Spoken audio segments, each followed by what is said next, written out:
lahat. This is my video to explain the two stability information. Ating unahin dito ay what information is found in the stability booklet used on bird shape.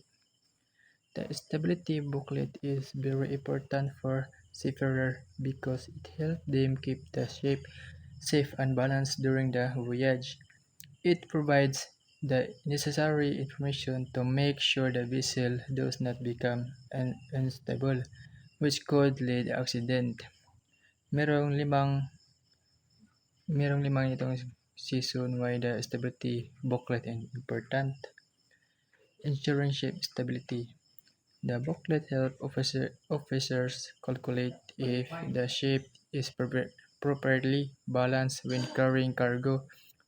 Pangalawa ay guide proper cargo loading. It shows the correct loading condition and limits so cargo can be distributed properly. Proper loading prevents excessive stress on the ship and maintains safe stability. Pangatlo, help prevent accident.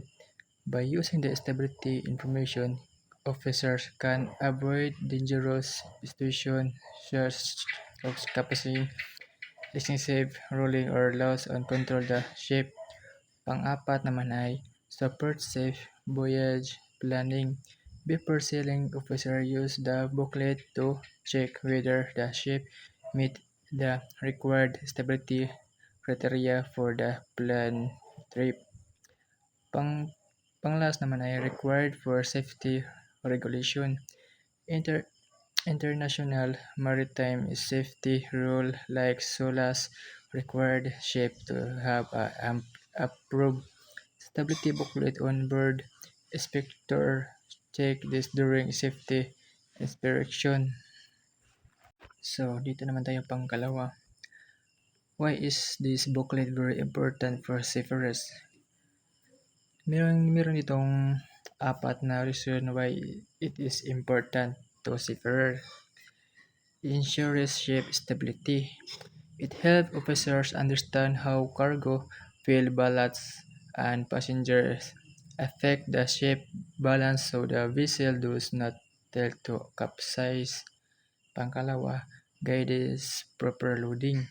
The booklet shows the safe limit for loading cargo and how weight should be distributed.